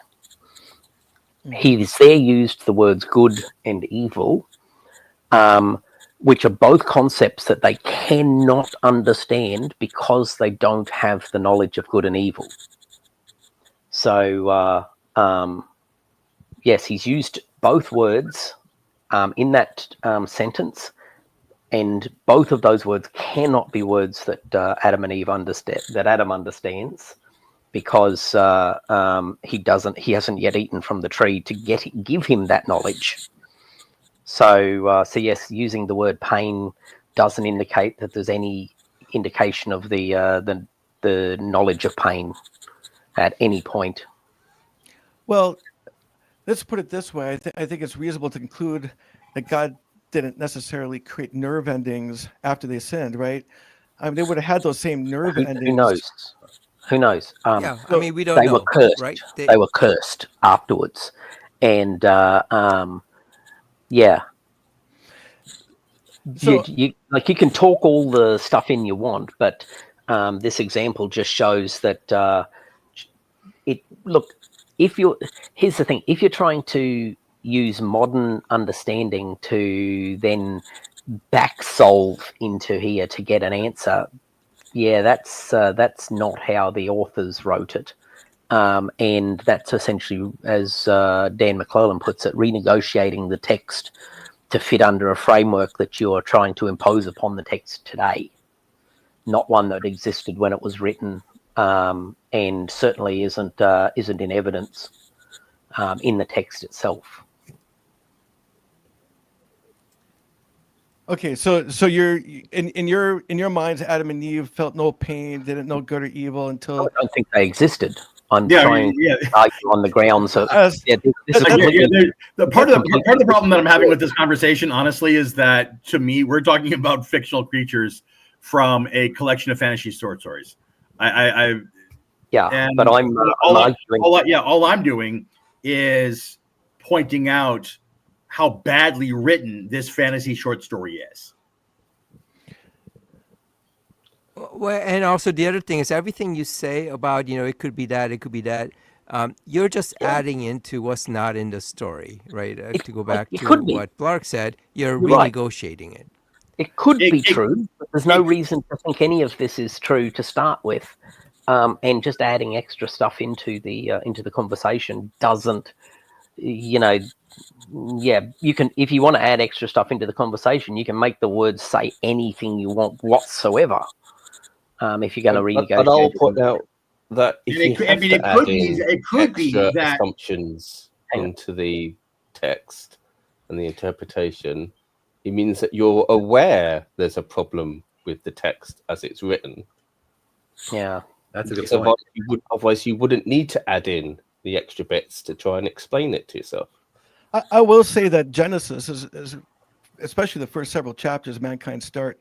I mean, three chapters covers a considerable amount of time, and when Moses wrote that, thousands of years. Yeah, thousands of years. Yeah, it's a considerable amount of time. The dinosaurs had already died off at this point, as far as we know from archaeologists. They say they died off tens of thousands of years ago. The dinosaurs aren't even in the Bible, so. Right, so they're dead. So I mean, so could Adam and Eve have known? It wasn't tens of thousands of years ago. I mean, or millions of years ago. Millions of years ago, yeah. Yeah, so their death did happen. Could Adam and Eve have been aware of death? No, I mean, they died. Can't say that something they didn't know about happened or not, because it's not. They don't know that it happened. Animals grow old and die. I mean, they would have observed that. I mean, tell me that that's not a reasonable conclusion. Tell me that that's not reasonable. Yeah, can you actually tell me that's a reasonable conclusion to say now? Sorry. But we're talking about the context. The closest I'm going to get to with you on this is to say that I can understand how you might think that that's a reasonable assumption to try and solve the problem. Right. But just like it could be this, it could be that. We could also say that their understanding of God was really an alien, but was God to them. Well, you go to the archaeological record. We could say that, couldn't we? We could say that, couldn't we? No, it's not. God was an alien to them, based on their understanding. He's from outer space, so for sure. So God could be a Martian. So the well, from their vantage point, God was an alien, right? Could be. We don't know. And based on what is and isn't said in the Bible, we can't rule it out now, can we? No, we can't rule that out. Well, God is a Martian. Martians refer to people from Mars. He's not from Mars because he created Mars, so he's not from what he created. But where in the Bible does it say? Where in the Bible does it say he created Mars? Right, it doesn't, but yet it's there, right? We look at a telescope. Right, so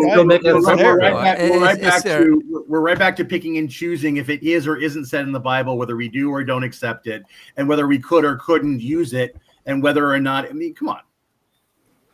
Okay. So I want to move off of this. I want to move off this because I think we spent. God is a purple space penguin. Well, death was by the way, to them. You go to the archaeological records. Okay, you dig in the ground, you see dead animals. They would have known what death is. It's very but we don't have archaeology of the Eden, so we don't know for sure. But one thing I want to ask you.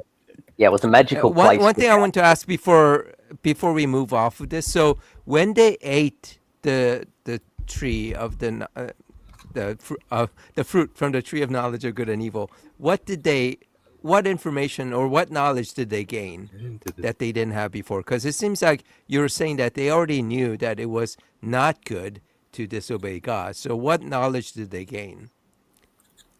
Well, as it points out in Genesis chapter 2, verse 7, as for the tree of the knowledge of good and bad, you must not eat from it. For in the day from you eat from it, you will. No, so when they ate it, what knowledge did they get? What knowledge did they get? So let's go to that. What knowledge that they did not have did they get? Well, they certainly found out afterwards when they got expelled from the Garden of Eden what the evil situation. Yeah, afterwards. So they didn't know before what. Right. And they apparently didn't gain it from eating the fruit, because you just said that they gained the knowledge from being expelled from the garden, not from the fruit itself. The question is, what did the fruit give them? Because that's the thing that is at the question here. Mm-hmm.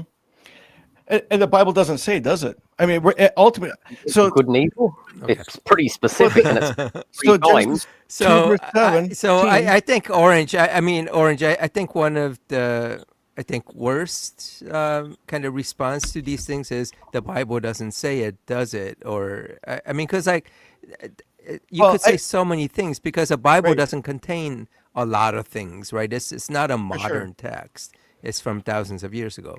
But I do want to kind of shift back to Charlie Kirk. A question for you. Was Charlie Kirk a martyr? Or is Charlie Kirk a martyr? Yeah, wow, excellent question. I mean, he's a martyr in that he died for what he stood for, what he believed in. And he died doing what he loved. So if a soldier goes out in the battlefield, they're fighting in a war and they die for the country, are they considered a martyr? Well, if it was what they loved, if it's what they represented, then by its definition, I would reasonably say that would fit as a martyr. And that would be, if you support war, then he's a martyr. If you don't support war, then people would say, well, that person died. So if he died in a car accident, is he a martyr? Let's say he was on his way to this event. So he was doing what he loved doing, and he got killed in a car accident. Is he still a martyr? Well, the car accident, I mean, that's something that can happen to anyone, right? So a martyr, by its definition, I just looked it up because I know what it is, but sometimes it helps to get the dictionary definition. A person who is killed because of their religious or other beliefs. So a car accident wouldn't fit Oxford's. Well, okay. So was he killed because of his belief? Yeah. Do we know? Have they found the shooter? I have my doubts. Yes, but that's just me. That's just me personally. Oh, wait. So you have your doubts? You don't think we have found a shooter? I would like to believe we have the shooter, but I don't know that we do. I mean, I've seen some stuff that seems to indicate maybe there's other people involved, or there's other. And I'm not asking this as a gotcha question. I'm asking this because I genuinely haven't had a chance to stay up to date with the news. Do we know? No, they did find. Okay. Yes. Do we know? Do we? So has, there's has there's a kid. There's a kid. I think it's Utah. So he's I think he's Mormon, but he's a Yeah, he was Christian. too. Yeah, From he's he's definitely from a Mormon. Christian Well, conservative he's from family. a Mormon family. Okay. Mm-hmm. Yeah. Yeah, and a very gun pro gun family where he was exposed to firearms very early on. In So big guns, he's the machine guns, oldest. bazookas. Yeah, Yeah. or it's So heavily into guns. yeah. So Right. what happened was that his picture was splattered all over the news, and his father, who's I think a sheriff or someone, did recognize him and confronted him, and he initially wasn't going to turn himself in, but they went to their youth minister, and they convinced him, the kid, to turn himself in. Right. So yes, they do have. He essentially. He looks like the video that's there, and Yeah. he. So it seems, and I get what you're Seems saying, likely. that there could be some other person or some other organization maybe that was, I think a lot of the MAGA would say, oh, he was radicalized when he was at some vocational college. But for all intents and purposes, as far as we know, it seems like he is a shooter. He's admitted it, and he's provided information to his friends about where the weapon is and all that stuff. So Right. it doesn't seem like we don't know who the shooter is. It seems like we do. Okay. Well, let's hope. I mean, all things point to the fact that he's the shooter, but it hasn't gone through the courts, hasn't gone through the trial. Unless he pleads out guilty, then it's done and over with, and then we know for sure. But yeah, he admitted to it, and his father's a minister, brought him and convinced him to not kill himself, but brought him to the station. So I'd say everything tends to look like he is at least the main perpetrator of this event. Yeah, and I do spend some time dealing with conspiracy circles. I study them. Cult behavior is kind of a rather strange hobby of mine, but I love it. I'm all about that. Seriously, Yeah. I am. I love all that kind of stuff. So you're and it's ironic that the human psyche wants things to be more complicated sometimes. true. That there needs to be this vague yet menacing background cabal pulling the strings, rather than just a crazy person did something crazy. Right. Now, Wait. So okay, sorry. Go ahead. Or Go even a ahead. sane I was person. I personally found Charlie Kirk repugnant. I found him to be distasteful and a terrible example as a human being. But as I've said many times on this channel, and I'll say it many times again, this is not how we eliminate the people that we disagree with. Mm-hmm. He didn't commit, to the best of my knowledge, he didn't commit any crime. He was just mouthing off and saying distasteful things. We can't endorse an assassination. It's just, Yeah. I disagreed vehemently with everything that that man stood for, but the idea that his family, his child, will have that memory forever, that saddens me. And Yeah. regardless, This question came about whether he's a martyr or not, right? So the person who shot him wasn't like a liberal anti-MAGA and shooting him because he's MAGA. He didn't, or the report is he built kind of hatred of Charlie Kirk because there's a faction of the MAGA who did not like Charlie Kirk, not because of all the racist, all the other stuff that he said, but because, like, for example, Charlie Kirk called for the Epstein files to be released. And you see here, Laura Loomer, actually, she deleted this, by the way. Right, I And saw this was that. not that. Yep, this was not that long ago where, she kind of lambasted Charlie for not being, I guess, on the side of Trump, at least from her point of view. And the other group with Nick Fuente, he's also against, for a long time, has been feuding with Charlie Kirk. And there's a group called Groypers, which the shooter was very much in alignment with.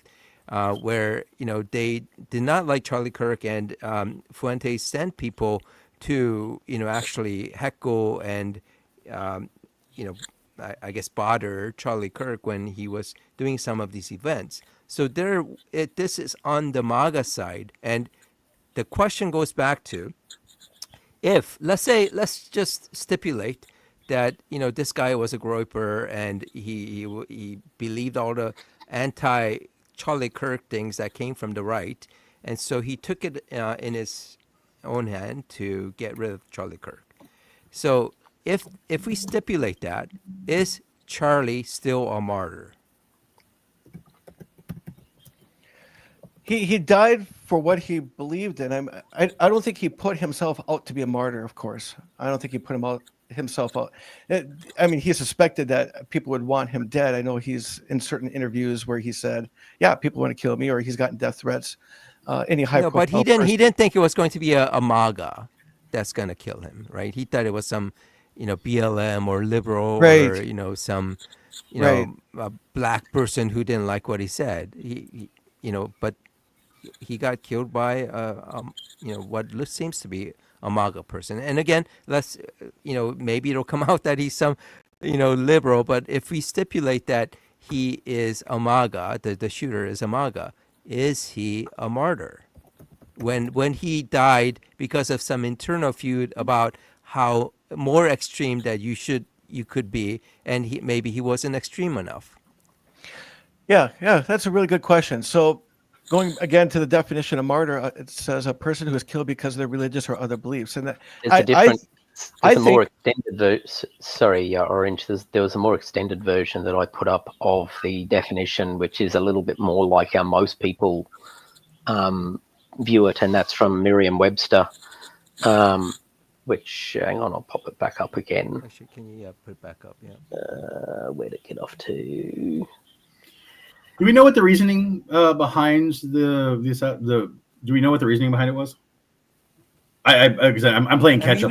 We don't know for sure, but there is some indication that he was part of, like I said, the Groyper movement, and some of this, and also I guess he was some gamer. So some of the things that he put on the casing was So here's where I'm going to come sort of in. Okay. In defense of Orange, at least in terms of my understanding of the difference between murder and assassination, and just looking it up real quick. And Tilting and I are disagreeing about this in the comment section. But to me, because he was a prominent figure and apparently there was sort of a specific socio-political reason behind him being eliminated, that would put it as an assassination and sort of put him into martyr status, at least in the eyes of those that followed him. But according to that definition from the thing, because the person has to voluntarily suffer death as a result of witnessing and refusing to renounce a religion. He voluntarily suffered the death, and there's nothing in there, even in the slightest, that suggests that Charlie Kirk voluntarily, there are people who have chosen, like a big percentage of the people at Jonestown, they voluntarily chose death. Sure. I think by that definition, they would definitely be martyrs to that cause. I guess. But, it's a my little more. I'm not sure that whether or not calling him a martyr, calling it an assassination, the process by which he was killed was not a lawful one. Oh, no. There's no doubt about that. Okay, so I think where we can agree. Look, again, I found him to be repugnant. I found him to be distasteful. I would have loved it that he continued to get walloped in college debates by the sociology student that kept him on his back heels the entire time. Rationality In Rules Oxford. did a what's that? When he came over to here to Oxford, Yeah. and all those students kept. Yeah, so I would have loved to have had 1,000 more of those. We don't get rid of people. A single lone wolf pulling a trigger is just not something that I can get behind. No matter how much I found the man to be just horrible. That's one of those things where and again, I'm very conflicted about all this, because when I first heard the news, I'm like, well, that's terrible. But also, the man said a lot of very interesting things about the Second Amendment. And I've been doing a lot of self-checking on that particular immediate response. But yeah, Orange, again, on this one, I think you and I might be on the same page. By my understanding of the terms, I don't consider him a martyr, but I can certainly understand those that would. Yeah, and this is kind of interesting, because martyr Do you comes. think that's an unfair conclusion on my part? I think that's totally fair and reasonable. So martyr comes in the noun form and also verb form. So in its noun form, it's referring to the person itself, a person who's killed because of their religious or other beliefs. And that, again, this is Oxford Dictionary, and take it for what it's worth. But then there's the verb form, where it says kill someone because of their beliefs. So there's the verb form, where she was martyred for her faith. So, Right.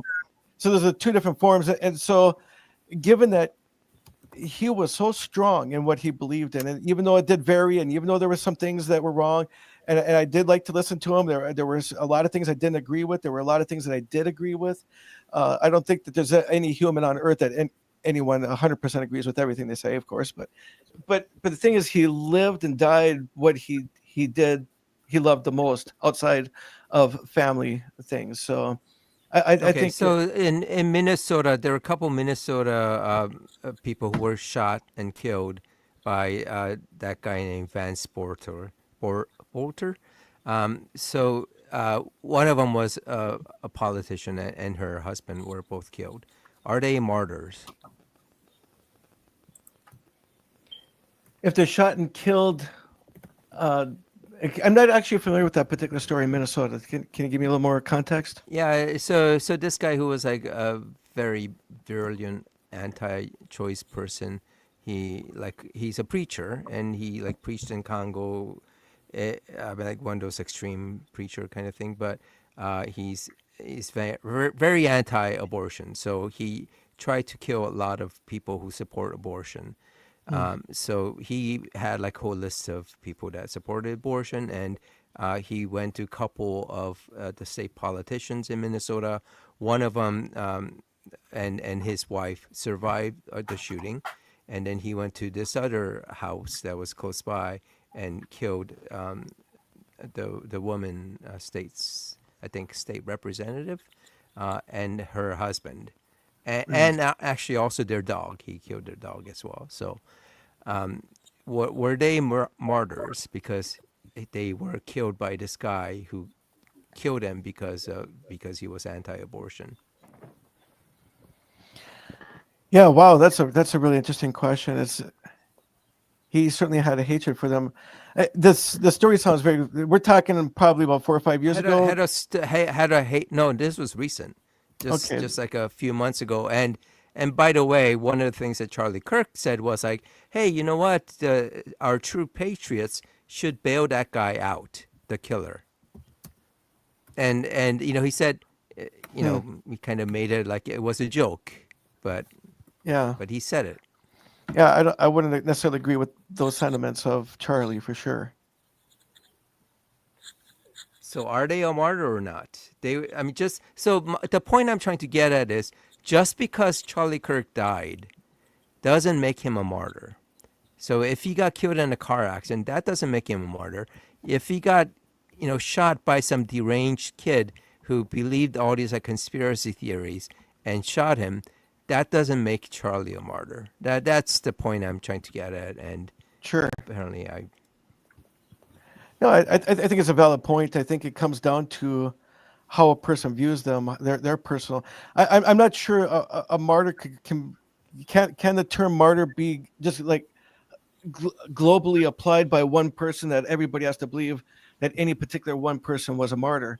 I would have to say no. I think it's all in the eyes of the beholder, so to speak, where it's how that if a person really like Charlie, they're going to view him as a martyr, right? And they would be correct in doing so. But if somebody didn't like him, they could find just reason. And I think you have a valid claim there that he's not a martyr. So if a person, say, doesn't like Charlie, doesn't agree with his ideals, they don't have to view him as a martyr. What will the history books say regarding it? I don't know, but I'm sure the history books will put him, as a martyr, that he died for what he believed in. Yeah, I'm sure some people will. So we're kind of at the end. I did want to bring up one little bit lighter point that I wanted to show everyone, and especially Orange. I wanted to get your feedback because I thought this was an interesting video. Sure. I cannot be silent any longer regarding Charlie Kirk. Wednesday night, a loved one walked into the kitchen. Charlie Kirk had just died. And they said, "Why is no one raising him from the dead?" I need to pour into this community because every time I go on social media, I see everyone accepting his death. I am challenging the death of Charlie Kirk. This man is on record over and over and over again, speaking of the goodness of God, showcasing his faith, leading lost souls to the kingdom. This does not sit right with me that he is dead. I cannot believe it. I will not accept it. And when I go on social media, it's everything I see is how great this man was. He is great.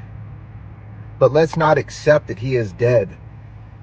All throughout the scripture, we see people being raised from the dead.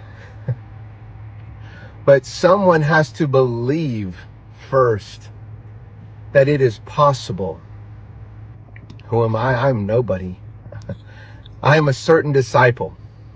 I am not a celebrity preacher. I have no connections to the Kirk family. If anyone out there does have connections to the Kirk family and wants to introduce me, I will come. I will probably bring a couple people with me, a small team, and we will raise him from the dead. All right. Oh, so wow. based on that, This guy's in denial. based on that, so I put out a challenge. I will absolutely convert to Christianity or whatever cult that he calls Christianity if he raises Charlie Kirk from the dead. I will convert the moment Charlie Kirk is raised from the dead.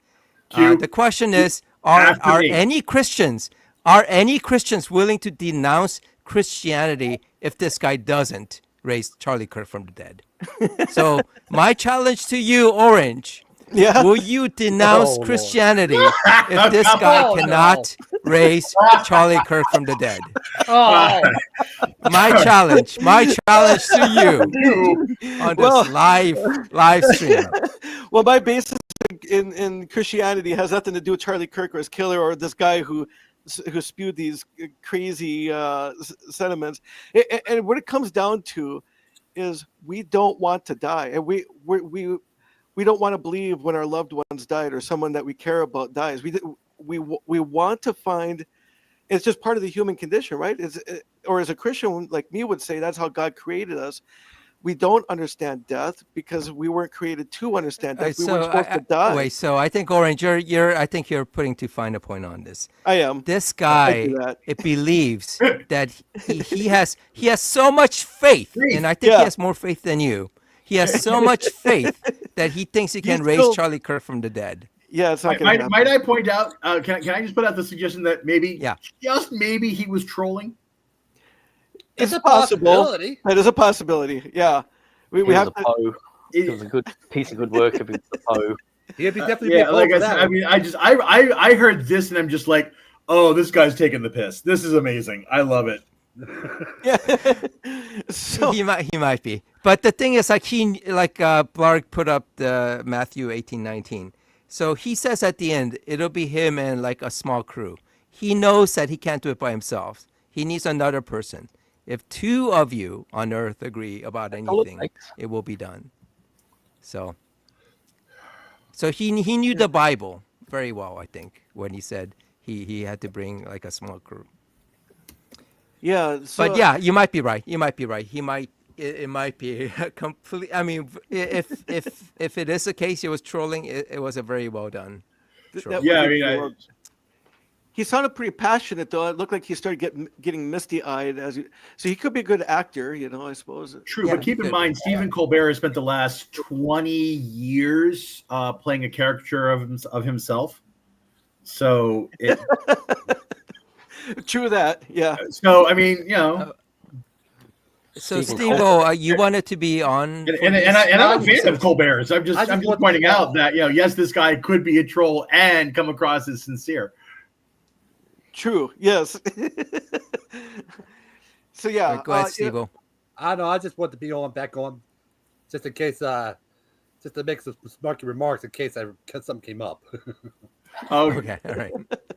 But Orange, I'm gonna have to hop off in a couple of minutes. I do want you to know that I deeply appreciate having the opportunity to talk with you. I hope that I haven't completely scared you away from ever coming back. Oh, I want to come back. I love this. By the way, John likes to like yell at people, and then at the end he likes to say, "No, I really liked having you on." No, I had a great time. And he seemed to have a great time as well. Look, growing up, my mother was a hippie liberal. My stepfather was a conservative. The only conversationalists at our table were the quick and the dead.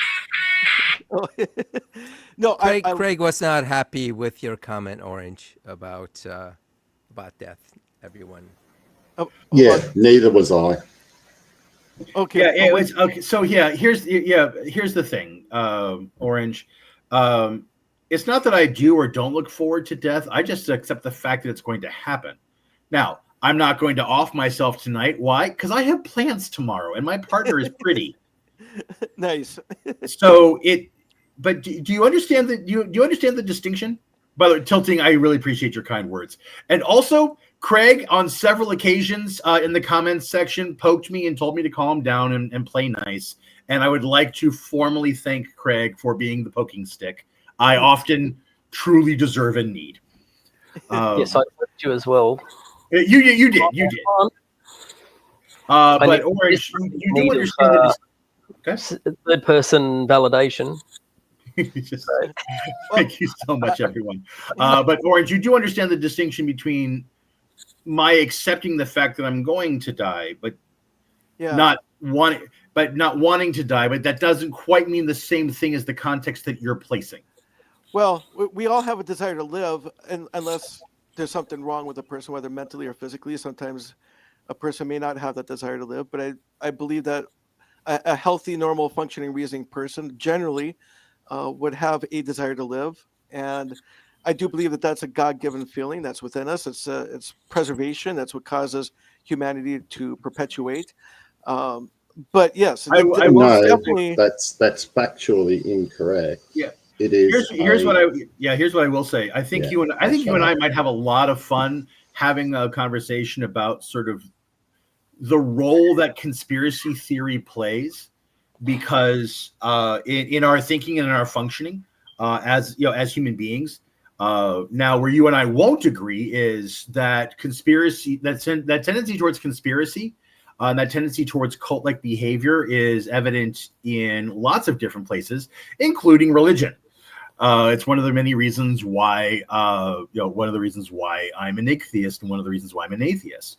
But I would love to have that conversation with you sometime. Yeah. Oh yeah, and I love passionate conversations.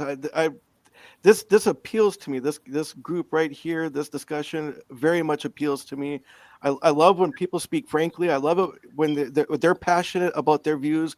I loved it when I had my first initial interactions with CQ on Twitter, and we were having this animated discussion, and I took the opposite role of how I feel just for the fun of it. Hey, I'm an atheist. So tell me to challenge my beliefs. So it was. I like this kind of thing. So I will be back. I enjoy that, and we will have that discussion. And I look. And also in full disclosure, when I said, hold on, I'm confused again, and you said that seems to happen to you a lot. My partner had to leave the room to keep from laughing so hard. Dude, I'm gonna have to put up with her for the rest of the night. Oh, Thank no. you so much. Sorry about that, man. I am never gonna hear the end of this. So John, you did overtalk Ook, so I'm going to give Ook the last comment here. Ook, why don't you go ahead? I think you were going to say this, right? What's wanting to live is affecting evolutionary trait. Nothing is God-given. Humans have nothing except they have granted for themselves. It's an evolutionary trait that organisms, the so-called higher ones, don't want to die. They want to live. And it's true for all of them. There's all organisms. It's the need to replicate. There's nothing mysterious, and that's what I find so strange is that you keep referring to some mysterious spiritual crap when it's all been perfectly explained, or as near as we can get to at the moment, by natural means. And the fact you keep saying Christians agree that, this, that, and the other, you do realize that the Vatican just views Genesis as a Hebrew creation myth. So, you can be Christian without falling into the biblical trap of, thinking that Adam and Eve were real, Garden of Eden, that sort of crap. I just find it very strange that you're limiting yourself in understanding the world, and it's just a cop-out to say God. See, I appreciate that. I kind of see it the opposite. I kind of see denying that God exists as limiting. I see that acknowledging that there's a higher power, and I think on a future discussion, I think I can bring into a discussion 4 things that I think are unique perspectives, 4 specific points that I think will at least get you to think about maybe there could be a higher power that created all things. But in as much as you might say, well, it's so obvious to you that these things became inherent within us. To me, it's the opposite, right? It doesn't mean you're a bad guy. So we can have that discussion. And FYI, I think most of us have all kind of heard the argument. So, but I think it would be interesting to have that discussion. But we are now at 2 hours. Yeah. Yes. Can I just say one thing, Orange? What would you say if I told you that I actually had a letter from the Pope to my grandmother stating that he didn't care that I was an atheist. All he cared about was that I had been taught to think for myself and justify my views. Well, that wouldn't surprise me. There's not a whole lot of good I can say about the Catholic Church itself, personally. There's a lot of problems. So I figured that's where that was going to go. But so let's kind of end it here, and we're definitely welcome to have you on. Actually, if you want to come on next week or whenever, I would love to. We can. Yeah, I think it would be interesting, I guess, to talk about evolution, and it'll probably lead to intelligent design and all that. So let's have that discussion next week. But again, let me know if you want to take on the challenge. I like to that denounce challenge. Christianity if Charlie Oh. Kirk is not raised from the dead. Yeah, I like All the right. I like the challenge at the bottom. I'll donate. Orange. I put it into the comment section. I will Yes. say it publicly. If you Yeah. come up with an argument for the existence of God that I haven't heard, I will donate $100 to the charity of your choosing. I've got 3 of them, and we're gonna do. And I'm sorry. All right. Okay. I'm Okay. All right. taking So let's right. 3 of them. let's, 3 that you have not heard. yeah. That's a We'll that's a we'll look cliffhanger. for. Put that We'll back up. look We can screenshot forward it. to that I wanna next week. screenshot Thanks it. everyone for coming on, and Ook is off to get his rugs. So thank you very much. Thanks for the interesting discussion, Have a good week, and y'all. we'll talk to Thank you. everyone next week. Love you all. It was a lot of fun. Take care. Be well. See ya. All right. Okay. Goodbye.